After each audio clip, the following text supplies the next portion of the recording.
A small room, a small table, and a single, perfect, fluffy marshmallow. It sits there, a cloud of pure temptation. Opposite this marshmallow sits a child, and they have been given a simple but profound choice, a choice that would echo for decades. You can have this one marshmallow right now, but if you can wait until I come back, you'll get a second one. This was the famous Stanford Marshmallow Test from the 1970s, a simple experiment designed to measure a child's ability to delay gratification.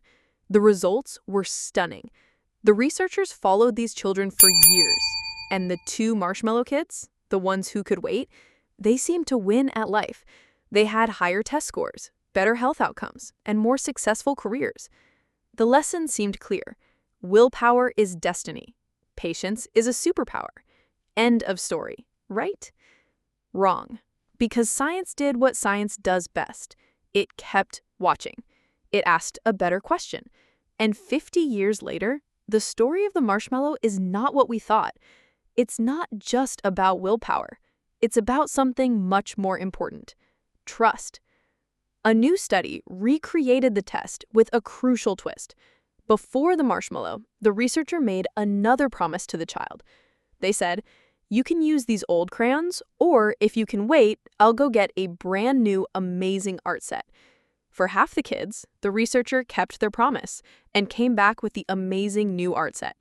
For the other half, the researcher came back empty-handed. "Sorry," they said, "I made a mistake. There aren't any." Then, and only then, did they do the marshmallow test. And the results changed everything.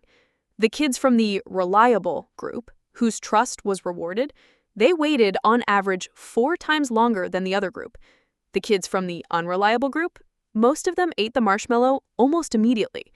This wasn't a failure of willpower. It was a brilliant, rational calculation based on their immediate experience. Their brain said, "The promises in this world are empty. The future is uncertain. A marshmallow in the hand is worth 2 in the bush." So, when researchers looked back at the original 1970 study, they found this pattern everywhere. The kids who waited weren't just born with more patience. They typically came from more stable, reliable home environments. They had learned from experience that promises are kept, that waiting for the second marshmallow of life, like studying for a test, usually pays off. The kids who couldn't wait often came from more chaotic, unpredictable environments. They had learned that the future is precarious. The promise of a second marshmallow might never materialize.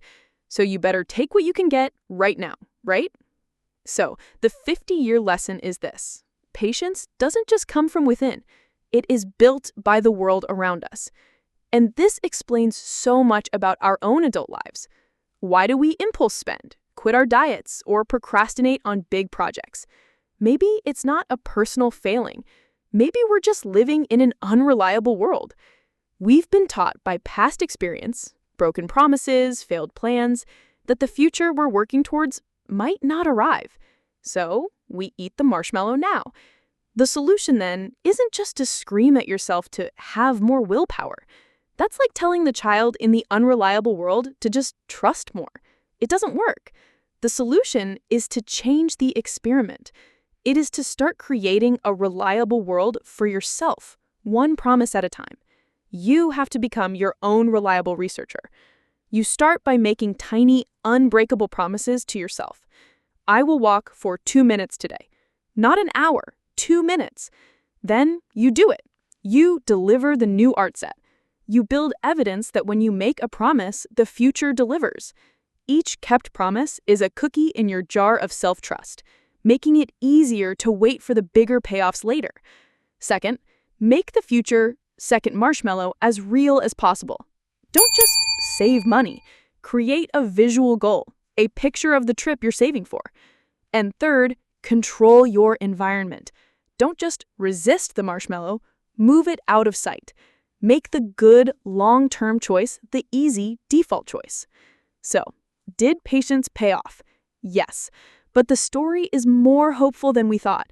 Patience isn't a fixed trait you're born with. It's a skill, and it grows best in a garden of trust, which you have the power to cultivate for yourself, starting today. If this video was worth waiting for, give it a like to show your appreciation. And subscribe for more deep dives into the psychology of success. Share this with someone who needs to hear that they're not weak, just rational. And in the comments, tell us one small promise you're going to keep to yourself this week.